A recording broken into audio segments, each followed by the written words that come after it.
Ideias para um Brasil pós-capitalista.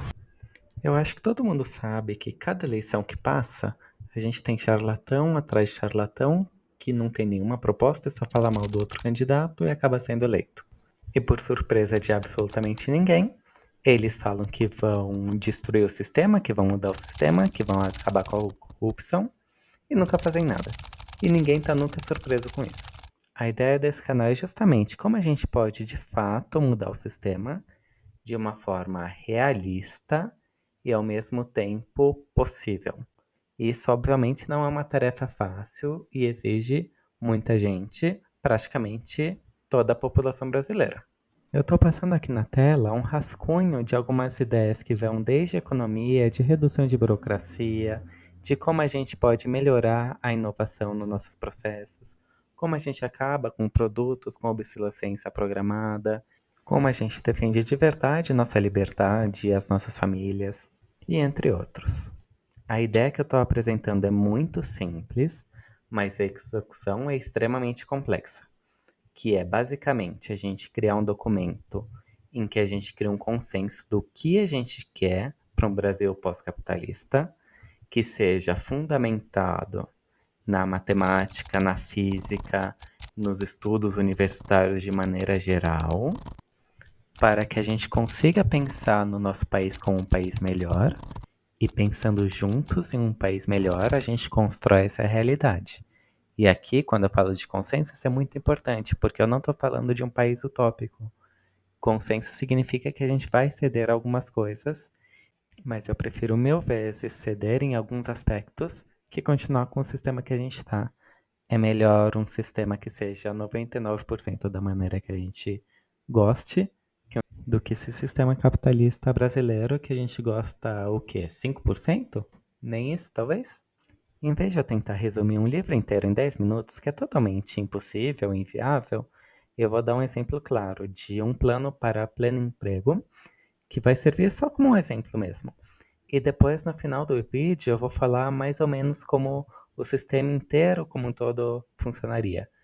Para o pleno emprego, eu penso muito na otimização matemática e para a parte da democracia do sistema de administração central, eu me baseei basicamente em engenharia de sistemas complexos. Eu não vou introduzir esses dois temas agora, também porque levaria muito tempo. Daí lá no final do vídeo eu vou falar basicamente de outras ideias de maneira geral, o que a gente quer de maneira geral e como contribuir para a gente conseguir isso. E agora, sem mais delongas, vamos pensar no pleno emprego. Você já se perguntou por que algumas pessoas não conseguem conseguir empregos mesmo quando há tanto trabalho que precisa ser feito? Como reparar estradas, cuidar dos idosos ou tornar nossa energia mais limpa? Parece estranho, não é? A questão é que as empresas geralmente criam empregos com base no lucro, não necessariamente nas necessidades da nossa comunidade. Elas estão mais focadas em ganhar dinheiro do que em garantir que todos tenham um trabalho que beneficie a sociedade. Pense nisso. Quantos engenheiros você conhece que estão desempregados, apesar de haver um déficit enorme de moradias?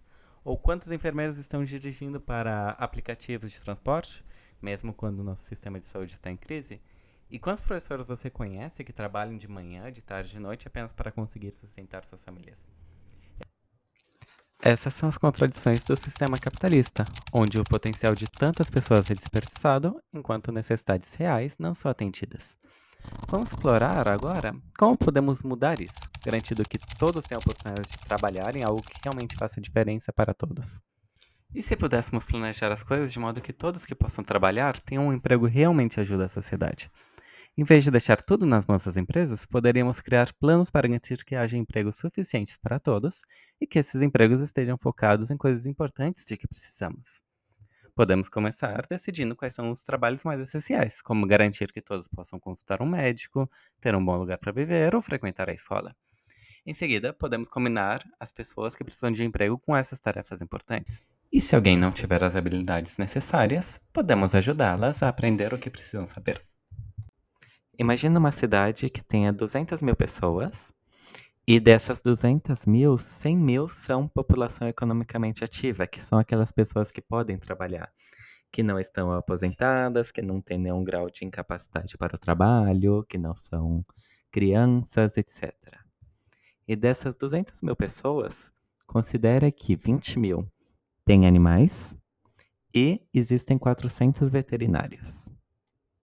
Além disso, essa cidade tem 50 mil animais, obviamente distribuídas entre essas 20 mil pessoas. Sendo, por exemplo, 25 mil cachorros, 15 mil gatos, 2 mil cavalos, entre outros. A gente pode fazer uma conta de estimativa de horas de trabalho, que é um tema complexo e seria um vídeo por si só, que eu vou fazer o vídeo depois. Mas para esse exemplo, vamos assumir que a média de trabalho necessário de veterinários durante um ano nessa cidade são 500 mil horas. Existem duas maneiras principais de como calcular o número de veterinários que estariam empregados. A primeira maneira é a atual, que basicamente se calcula ou se nota o número de pessoas com dinheiro para pagar assistência veterinária. Vamos falar nesse exemplo 12 mil pessoas. E com base nesse número vão surgir vários veterinários trabalhando 40 horas por semana, ou 44, ou 35, mas não longe disso, geralmente, a não ser que sejam para mais. E esses veterinários estariam empregados e todos os outros estariam desempregados ou trabalhando entregando comida, ou trabalhando em aplicativo de motoristas, ou fazendo bico, ou simplesmente desempregados ou desalentados. Isso significa que existiriam vários veterinários desempregados e muitos animais sem cuidado veterinário, porque não todo mundo pode pagar cuidados veterinários. Uma outra maneira de pensar, que seria totalmente contrária ao capitalismo, mas seria mais lógica, mais eficiente, mais humana e que melhoraria a saúde dos animais, seria pensar justamente o contrário. Em vez de pensar quantas pessoas têm dinheiro para pagar auxílio veterinários, a gente pode estabelecer: existem 50 mil animais. Então, o que a gente precisa fazer para que todos esses 50 mil animais tenham cuidados? Então, a gente pode, por exemplo, nesse exemplo, pensar: já existem 400 veterinários, por que a gente não distribui essas 500 mil horas de trabalho entre todos eles? Assim, a gente teria aproximadamente cada veterinário trabalhando 25 horas semanais. Seria bom para as pessoas que têm animais, já que elas ficariam tranquilas porque saberiam que os seus animais teriam cuidados. Seria bom para os animais, acho que é muito óbvio, porque elas teriam cuidados veterinários. Seriam bom para os veterinários, primeiro porque eles estudaram e podem trabalhar como veterinários e não como motorista de aplicativo.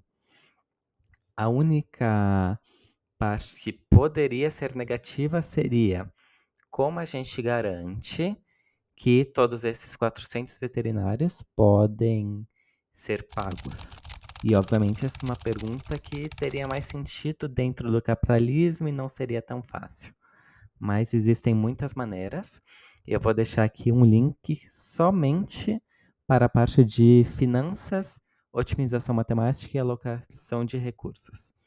Mas, basicamente, isso é apenas uma ideia, existem muitas outras ideias e a gente precisa de muita gente pensando. Se você tem outra ideia, obviamente vamos pensar nela. Uma das melhores partes dessa ideia é que podemos garantir que existam diferentes tipos de empregos que se alinhem com as habilidades e interesses das pessoas. Se alguém tiver uma ideia inovadora para melhorar processos ou quiser se engajar em projetos especiais, pode fazer isso também. Imagine um espaço, talvez um website ou um centro comunitário, onde você possa explorar todas as oportunidades de trabalho e também entender como são os trabalhos antes mesmo de pensar em entrar na faculdade ou qualquer coisa assim. Esse espaço mostraria quais empregos estão disponíveis, quais habilidades são necessárias, até mesmo como obter o treinamento e estudos necessários. O objetivo seria tornar mais fácil para as pessoas encontrarem onde podem fazer a diferença. E, obviamente, essa é só uma ideia de tantas milhares que podemos ter. E claro, se uma pessoa de 40 anos perceber que o que ela gostava aos 20 não interessa mais a ela pode ter a liberdade de voltar a estudar e trabalhar em outra área. As escolhas de carreira não tem que ser um fardo permanente para ninguém, o que infelizmente hoje é. Agora, vamos falar um pouco da nossa carga de trabalho. Eu não sei se você sabia, mas o brasileiro, hoje, e muitas pessoas dos países capitalistas de maneira geral, trabalham mais do que trabalhava um servo na Idade Medieval. E por quê, né? Por que a gente precisa trabalhar tanto, mesmo que a tecnologia tenha evoluído tanto? Por que eu trabalho tanto como meu pai trabalhou, mesmo que agora a gente tenha computador, internet, tudo isso? Precisamos mudar nossa visão do trabalho. Devemos considerar trabalhar menos horas, mas de maneira mais produtiva e significativa. Ao fazer isso, podemos criar um equilíbrio melhor entre vida pessoal e profissional, permitindo que as pessoas se dediquem a seus interesses e se conectem com a natureza, com a comunidade e até mesmo com o seu trabalho. E que fique bem claro, trabalhar menos não significa fazer menos. Significa focar em trabalhos que realmente são importantes e fazer uma diferença positiva na vida das pessoas. Imagina um exemplo muito simples: uma furadeira. Quantas marcas de furadeira tem por aí? Se você entrar num website de países estrangeiros ou até mesmo brasileiros. Imagina quantos engenheiros, quantos técnicos, quantos desenhadores, quantas pessoas em geral têm que se dedicar para fazer um projeto de uma furadeira. E essa empresa que faz uma furadeira, em vez de compartilhar esse projeto, vai lá e esconde, e esse trabalho tem que ser totalmente duplicado por outra empresa. Isso até tinha sentido lá no passado, que era muito difícil compartilhar informação de diferentes países, em diferentes zonas, por barreiras físicas. Mas com a internet, imagina, em vez de a gente ter, não sei, 10 empresas que fabricam furadeira, e cada uma precisa de 3, 4 engenheiros para projetar bem, a gente pegar todos esses engenheiros, que sejam uns 15, 20, para fabricar uma furadeira que seria, digamos assim, perfeita. Porque com esses 15 a gente consegue focar muito mais no trabalho melhor em menos tempo. Com um resultado, então, muito melhor. Uma furadeira que vai ser muito mais robusta e muito mais duradoura e muito melhor. E provavelmente com um custo incluso menor, porque os engenheiros pensaram muito além do que pensariam só 3 ou 4. Esse é um exemplo simples, mas para cada cenário da nossa vida ele seria aplicado. Voltando lá para o começo do vídeo, eu falei dos veterinários, mas é só um exemplo. Podemos pensar em pleno emprego para que todos tenham moradia, para que todos tenham uma alimentação saudável, entre outros. Ou também eu dei o exemplo da furadeira, mas isso a gente pode pensar sobre absolutamente tudo o que a gente tem hoje. Desde uma calça jeans até uma máquina de lavar roupa, não tem que tudo quebrar em 2 anos para comprar outra. E a ideia desse documento é pensar em tudo mesmo. Quanto mais concreto, quanto mais detalhado, mais real ele fica. Quanto mais real ele fica, melhor entendemos nossas necessidades e os nossos desejos. E quando eu falo pensar em tudo, eu falo pensar em tudo mesmo. Como a gente melhora a inovação depois do capitalismo? Como a gente combate a corrupção?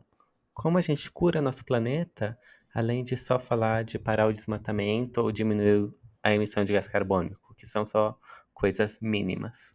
Como a gente garante nossa democracia? Como a gente garante que nossos técnicos estão preparados e não são indicações apenas políticas?